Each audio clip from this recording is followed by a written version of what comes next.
We are back. Welcome back to another Batman Caped Crusader reaction. And guys, today we're checking out Season 1, Episode 8, titled Nocturne. We're about to see Nocturna. It's gonna be very interesting. And yeah, guys, I think this show has finally found its footing. The past 2 episodes have been great. I've been really enjoying it. But yeah, your latest reaction starts now. Wake up. Jace. What? Jason? With me. Is that Dick? Where are these the In trouble. Robins? He looks like Dick. Like that kid especially looks like young Dick Grayson. And he said Leslie Tompkins. A circus, a carnival. Kiss? Better. That's definitely Dick. Like, come on. The circus? Better. Because carnivals are magic. Whoa. The air always smells like popcorn and Nocturna. leaves. Those tents hold secrets you only uncover if you're brave enough to step into the dark. I wonder, are these actually the Robins? Or are they just kids with the same names as like references? It may just be fun references, but that would be kind of weird later on, you know? Come on then. No, don't. No, he's getting sucked into it. That goth girl is about to take his life away, man. Nocturna basically is just, wait, do they know each other, or was she just a random girl that showed up and was like, are you scared? Show me you're not scared. And Dick and this boy just being like, nah, I ain't scared. Like, watch me. I would be like, who are you? Like, where'd you come from? We're spying on a circus, a carnival at nighttime, and you're gonna walk up to me and be like, I dare you to do something. Like, no, let me just enjoy, you know, the circus. And actually, we're gonna see the flying Graysons, maybe some other Robin Easter eggs, you know? I hope it reminds people how much Harvey gives back to this city. Dude, having Lois's look-alike and O'Brien Plastic Man there, it just adds to the scene. Tompkins. Hey, Leslie. Mr. Tompkins, this woman has dedicated her life to helping the children of Gotham. Thank you, Bruce. I know. There are still good people in Crime Alley. If you know, you know. Ah, always full of surprises, Bruce. And actually, Mr. Dent. Tompkins worked with his father, Thomas, and he just mentioned that. But also, you know who else really worked with his father and knew his father? Rupert Thorne's brother. Remember the episode, I think it was called Paging the Crime Doctor, when at the end, Bruce talks to Thorne's brother, and all he wants to know is, how was his father? What was it like knowing him? That was one of the more compelling moments in Beats As, one of the best moments that I think is actually underrated. Not many people talk about Michael Thorne. I think his name was Michael, but yeah, the crime doctor who knew Thomas Wayne. Okay, let's all look at the camera. Look at the camera. Thanks, kids. Now, go have fun. Now, Dent is working with Rupert Thorne now, and I think that's gonna end very badly. Shall we? And Julie, is that Julie, you know, from the Golden Age, the love interest of Bruce? I need a volunteer, someone strong. I would not volunteer. Come up. I'll just watch. At a circus, man, or a carnival, nah. She got such a big smile. What's your name, sir? Morris. Do you think you could? Morris got a deep voice. Too heavy. Oh, almost. You, the girl in the 3rd row, come up here. The girl, Nocturna. She has powers, though, and he knows this, I think. Natalia Knights. Me? Gosh, no. Whoa. Yes, Yo, working. he is way too enthusiastic about that. He sounds like a mad scientist saying, yes, it's working. A weird dude. Wow. So now she has super strength. But what other powers does she have? I ain't gonna lie, I don't know that much about Nocturna. That was the one villain going into this that I kind of knew a little bit about her, but the least of all the villains. So I'm excited to see what she does. For me, I was at the fence last night. My friend Dickie snuck in here. Yeah, what happened to Robin? I waited for you guys to come back. He was sneaking into one of the trailers. Want me to take you there? No. Yeah. Don't you dare. Why would he? Man, he is a little kid, so he's gullible. Jason. Nice to meet you, Jay. They all have the Robin names. Like, yeah, Jason's definitely dying. You may be able to sink Harvey Dent here, but not in the polls. That was actually good. He ain't there. Are they experimenting on these kids? Like, maybe Nocturna is working with the mad scientist and, you know. You sure he came in here? Maybe check that back room. Dickie? No, don't you. Bro, is he not at one moment being like, oh my gosh. Dickie? What'd she do to him? What's wrong with him? Oh no. What are you doing? Oh, she's a vampire. Yeah, she's a vampire. Natalia, stop it! Oh What no. out of me? We agreed that boy last night would be the only one. Half of Gotham is here tonight. Dude. Well, she's a soul sucker, basically. Not a vampire. Well, she may be, I don't know. But yeah, so she's working with this mad scientist, and to get these powers to, you know, use super strength, she sucked the soul out Dick, and now sucked the soul out Jason. Like, those poor boys, like, man. And it sounds like she's not evil, she's just doing it to help out this mad scientist's whole, you know, show. I can't throw him back now. Look at him. What? What's happening? Poor guy. Come on, Anton. Anton, that's the mad scientist's name, okay. Mr. Dent! Mr. Dent, one of my kids is missing. Steffi, It's a Stephanie Brown? Oh, Stephanie Brown is gonna be number 3. Who's missing? Steffi Brown. She was supposed to meet us by the merry-go-round. Dude, hey, that was a rhyme. Stephanie Brown, she's supposed to meet us by the merry-go-round, hey. But yeah, dude, 3 Robins, but Tim's gonna be number 4. Green shirt, long blonde Green shirt, that's, dude, the Robin references are everywhere in this episode. Oh no.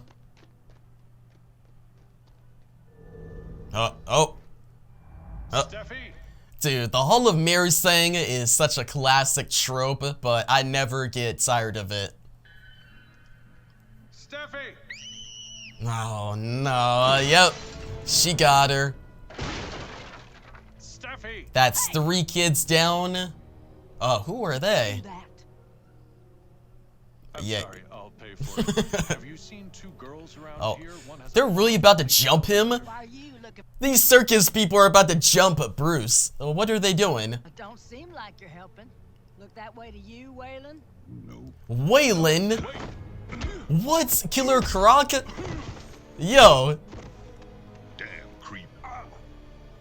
And he looks like Killer Croc, so he's not like super formidable. He's just a part of the circus, which he is from a circus in some stories. I think of like, well, not really, but you know Beats as Sideshow, that episode. Dude, this episode has so many references. I gotta do a video after the show is over. Go through a thread of all the references throughout the show. Yo, and since they beat him up, I think they're actually working with Anton and Natalia Knight and Nocturna. Please exit toward the parking lot. Alias, the Grey Ghost. What? Dude, these references, you know I love references. These are so cool. You know, Grey Ghost, Bruce's childhood hero. Are you all right? Fine. Miss Madison, Fine. I put her in a taxi about an hour ago. I'll come up with an excuse later. I need the suit. Mischief afoot, sir? I saw Rupert Hey, going by. let's go. My worries. Man, it's action time. This is a good episode, man. Oh, no, he's gonna be pissed. He's like, man, you got another kid stuck? Like, that's 3 now. What did you do? Yep. Dude, just those kids laying on the floor, yo. Who cares? They're talking about. Okay, yeah, she might be evil. She just said, who cares? You just sucked her soul out of her. Like, what do you mean, who cares? Where's the girl from the magic act? The plant? I don't know what you're talking. And actually, Waylon, that killer croc, I love the design. It's so simple, but effective. Dent. He's getting involved with people he shouldn't be. Not enough. She has a rare affliction. I found a way for her to manage it. Draining others made her strong. So she has a sickness, but she has to, you know, drain other souls to help out her condition. Makes sense. Find her. I don't know. But get her inside before sunrise. She's probably hunting more kids, like going after Tim, Carrie Kelly, you know.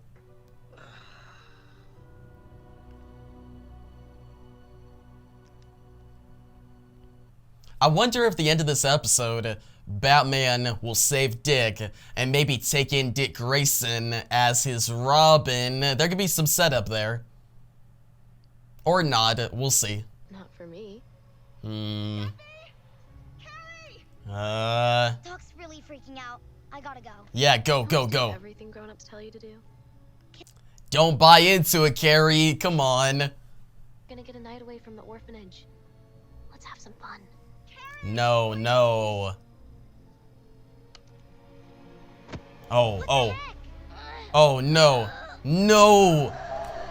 That's 4 down. Tim's the last one.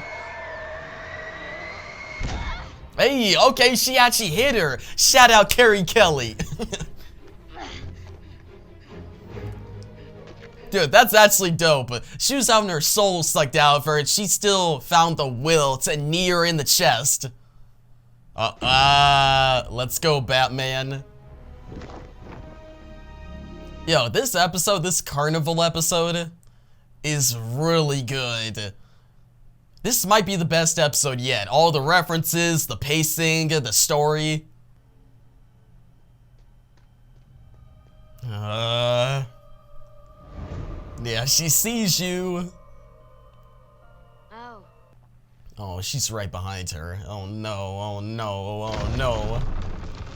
Oh, never mind. She's right in front of her. There you are.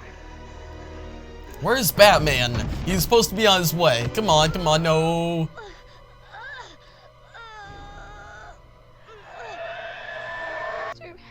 Why did you do that? You were. No, don't buy into it. Shit, yep, she got him. Dang. Oh, I thought she was actually gonna start sucking the soul out of him. Energy. Yeah, there we go. You won't. She's after him now. Whoa, dude, she got claws, basically.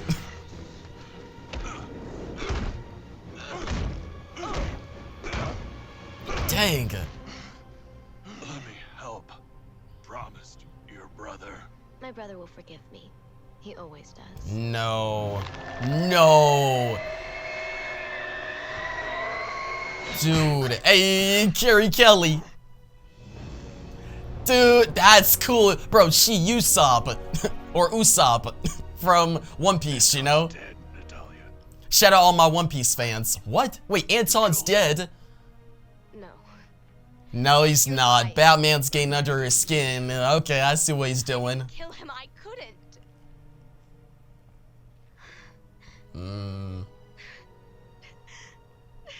You definitely can. What? She's a monster. Dang. Wow, nice. And Carrie, she's dark like her comic book counterpart. Like, she's fun and she's brave, but you know, she's from Dark Knight Returns, like futuristic Batman. Great team up though. Hey, she grabbed onto the cape.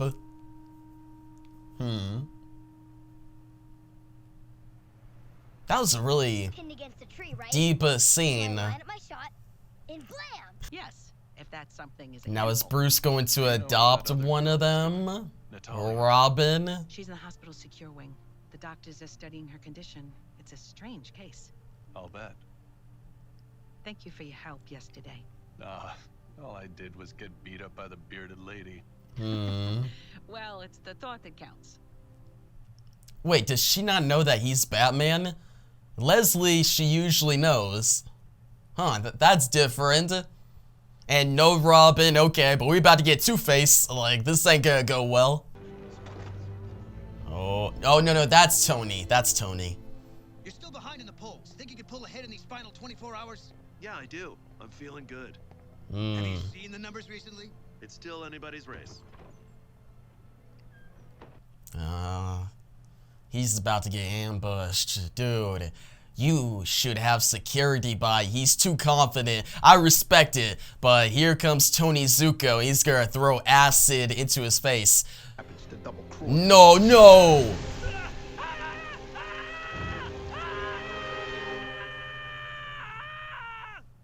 Oh my gosh, yo.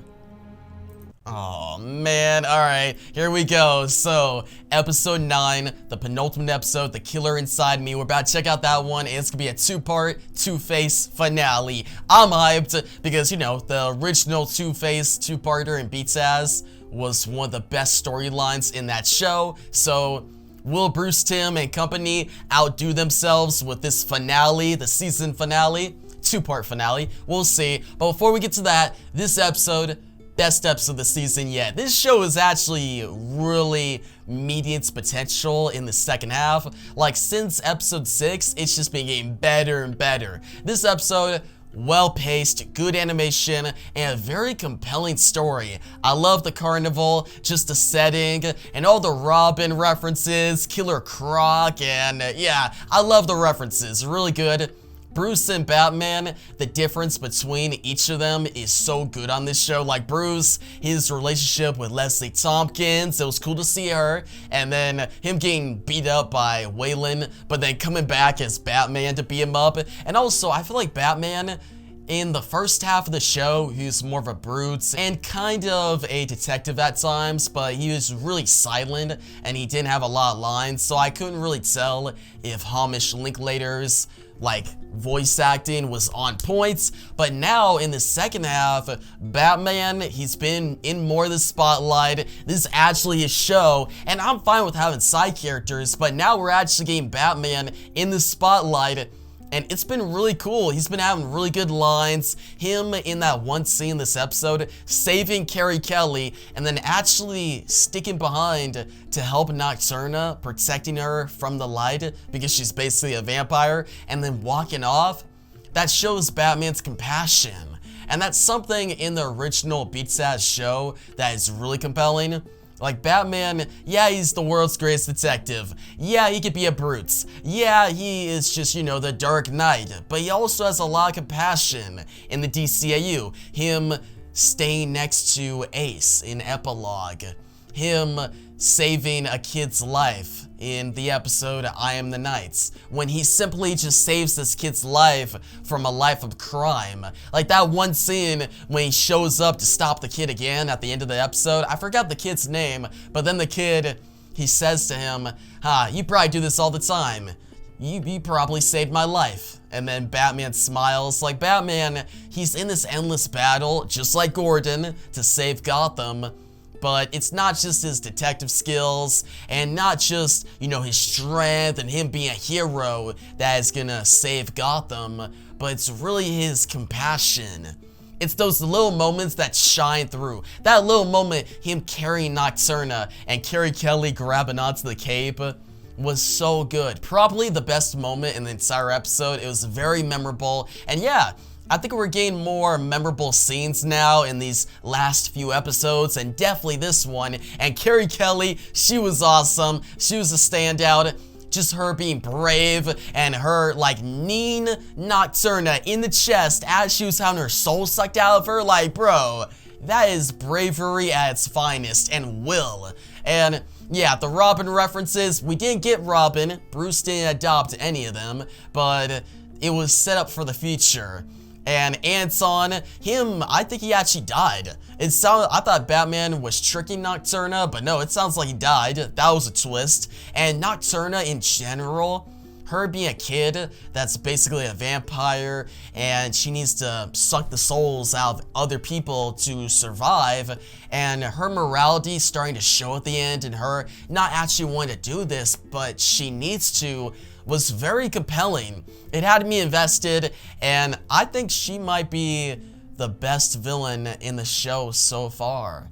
Like, yeah, like really good villain.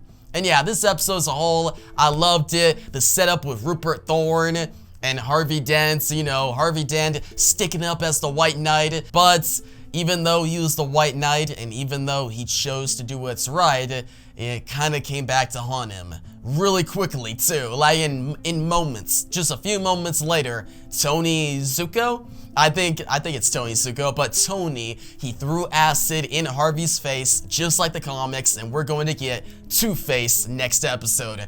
I'm excited, and yeah, I'm gonna give this episode a 9 out of 10.